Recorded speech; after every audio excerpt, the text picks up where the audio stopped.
Hello, everybody. My name is Remy Kiak, and I am from Mental Health Connecticut. Really happy to be here today to share some information with you about healthcare.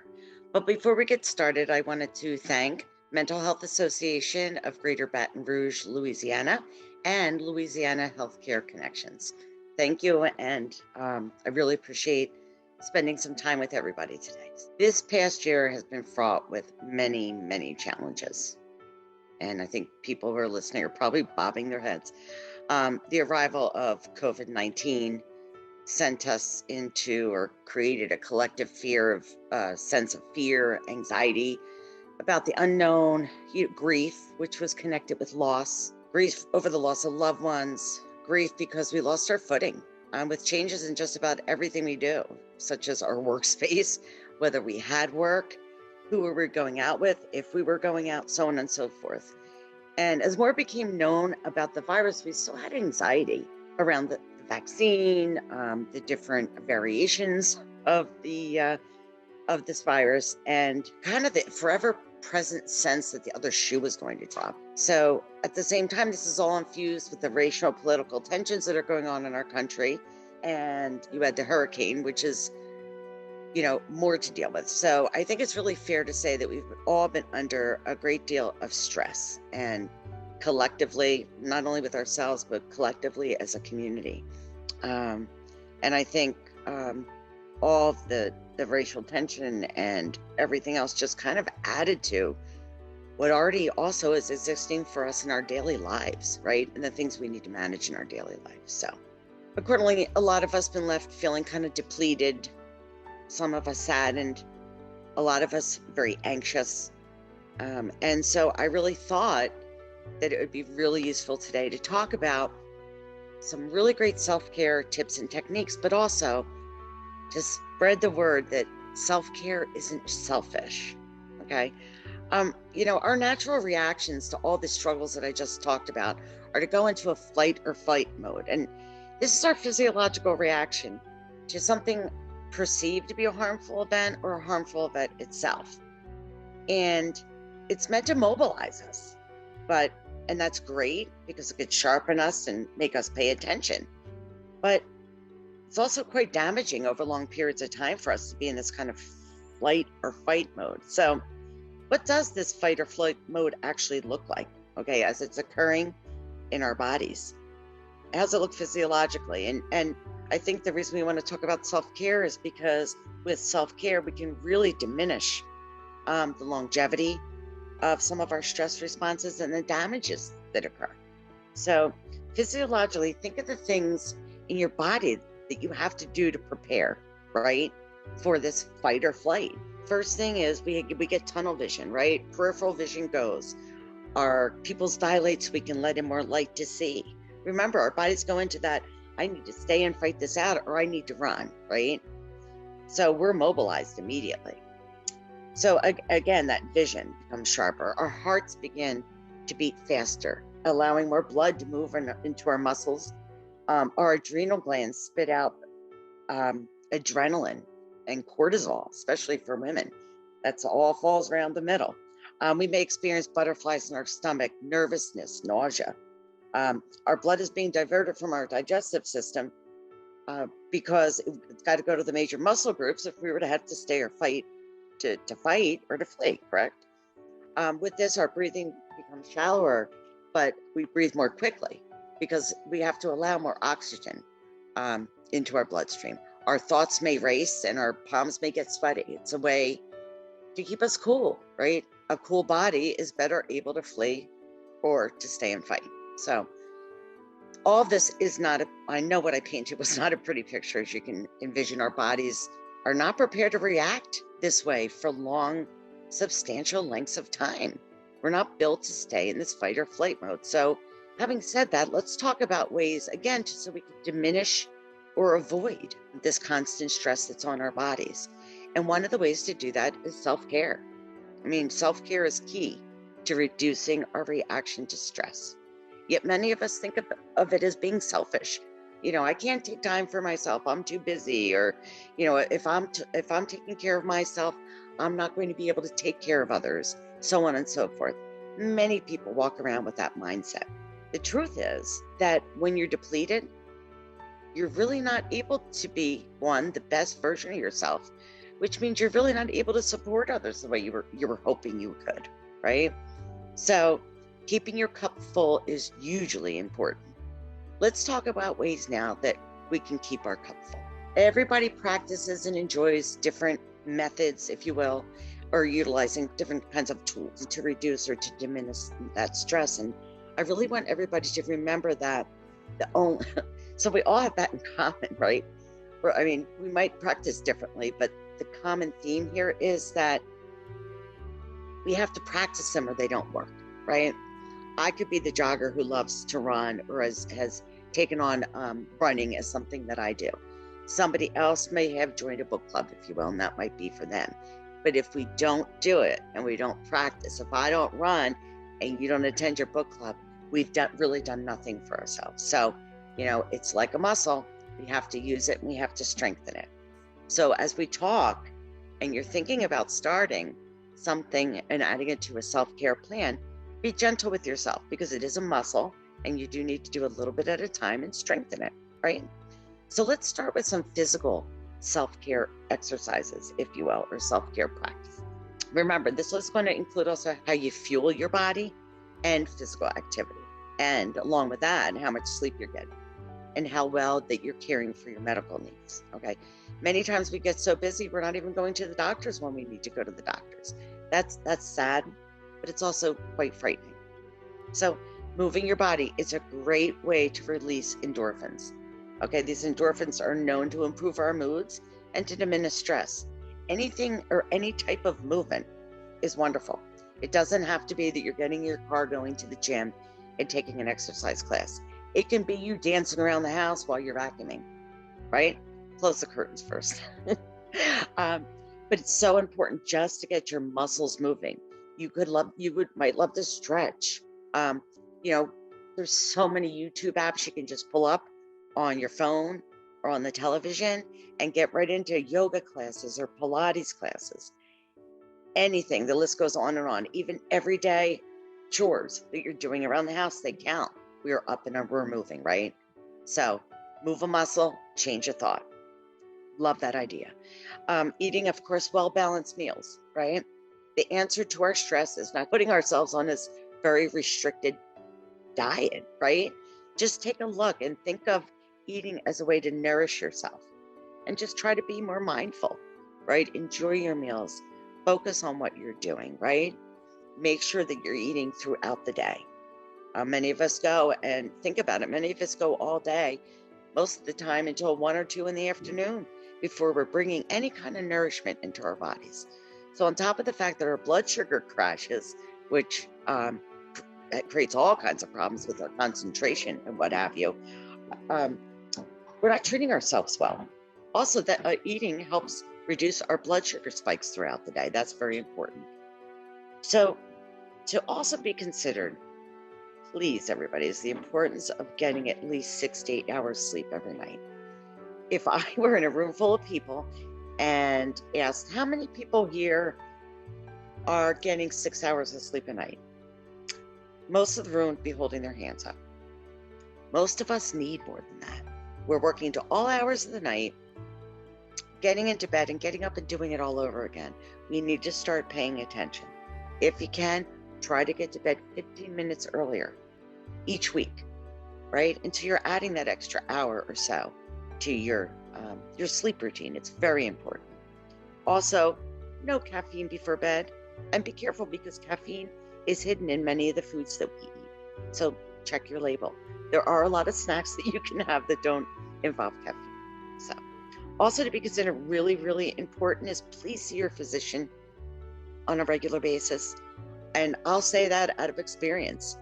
I called my physician the other day and found out I hadn't been there, I don't think, in over a year and a half. Now that's great because maybe I had nothing that I had to go there for, but how about my yearly physical? So time flies. Make sure you're checking in with your physician. The way our bodies feel and our overall health plays such an important role in our emotional health. It's all interconnected. Self-care is usually important. So let's take a moment now to talk a little bit about emotional and mental health self-care practices. Take some time to assess if you have healthy ways of processing your emotions. Okay. Are you taking time to breathe and sort things out? Right? Are you taking what's trapped inside here and getting it outside of yourself? Right? Through talking, through journaling, through expressing yourself to your loved ones, speaking what I call the truth, letting people know how you feel about things, right? We all need to share our thoughts and to be heard.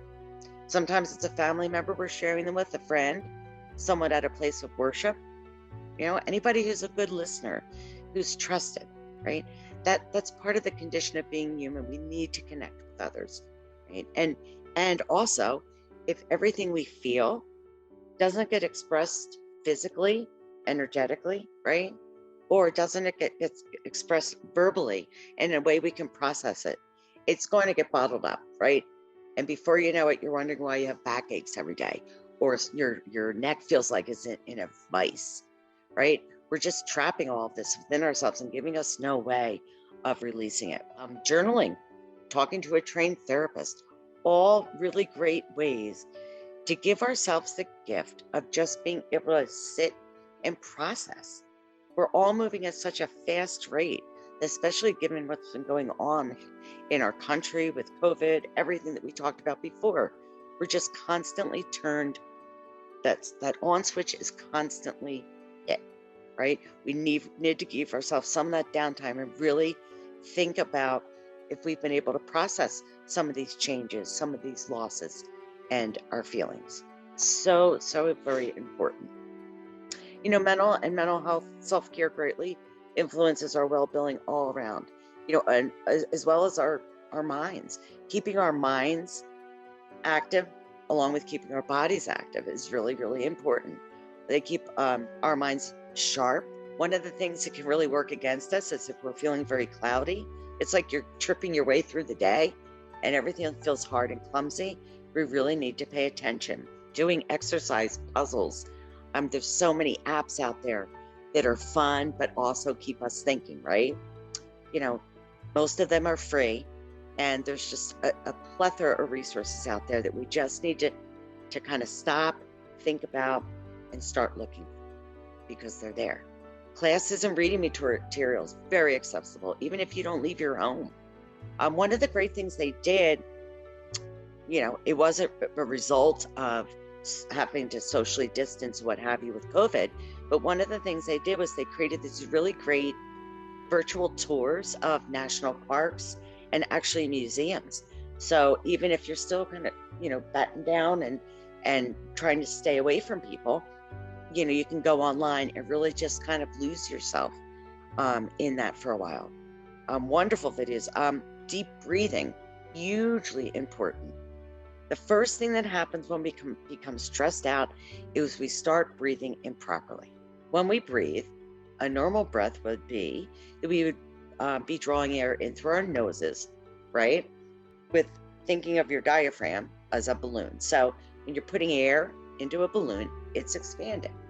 So we ought to be breathing in through our noses and expanding that balloon in our diaphragm, and then breathing slowly out through our mouths, releasing the air, hence flattening that balloon.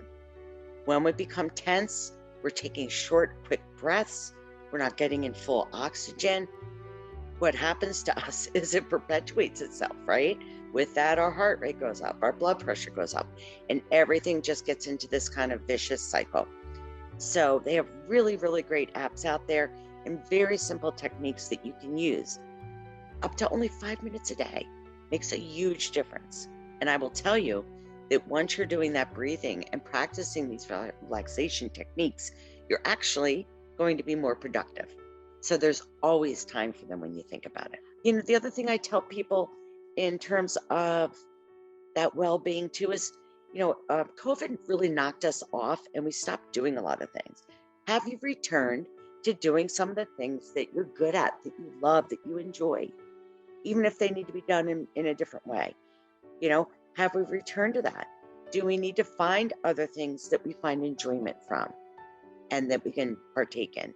maybe because of the way we have to live ourselves a little bit differently. Um, these are great, great activities. There's a plethora, and don't forget, of these apps and videos out there that are both quieting for the mind and body. One of the ones I also highly suggest is they have some guided meditation and visualization. Um, they not only have the apps, but also on YouTube, you can actually sit and listen to the music and listen to the guided visualization all at the same time. So there's quite a bit that we can be doing for our mental well-being and our physical well-being. Let's talk just a second about our spiritual self-care. You don't have to necessarily be practicing, a formed religion, if you will. Whether it's through religion or other practices, nurturing your spirituality is huge, right? Meditation, attending a service, praying, whatever you choose to practice. It really helps us develop a much better understanding of a sense of meaning and connection to the universe, and really quiets us, quiets our minds, gives us a chance to set our intention for that moment or that part of the day. Social self-care has been impacted a lot lately too. So we know that each one of us has different kinds of social needs, but we all thrive through connection to others. And we know it's been limited because of COVID. It's already difficult enough to make time for friends when our life gets busy. So let's take that time to pay attention to if we're getting enough face-to-face time with others. And that could be, unfortunately, via the screen or face-to-face in a way that you feel safe, where you're actually in front of that person.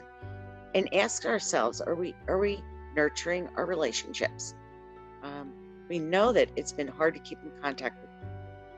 Now that we're all kind of starting to reconnect and go out, albeit having to do it safely, are we nourishing those kind of relationships? Because relationships nourish us, and extremely important. We are social beings and meant to be in connection with others. And remember, again, if you can't see somebody live, you have Zoom, Teams, Facebook, lots of different ways to connect. So please make sure to carve out space on your calendar for spending time socializing. Sometimes you literally have to set a date and a time. And just as important is remembering not to overcommit yourself. Overcommitting yourself can really be a barrier to self-care. We think, oh, that'll sound great, and I'm going to do this, and I'm going to do that. Before you know it, you have a weekend full of so many things that are seemingly fun and connected, but we're completely exhausted, right? So take a look at that self.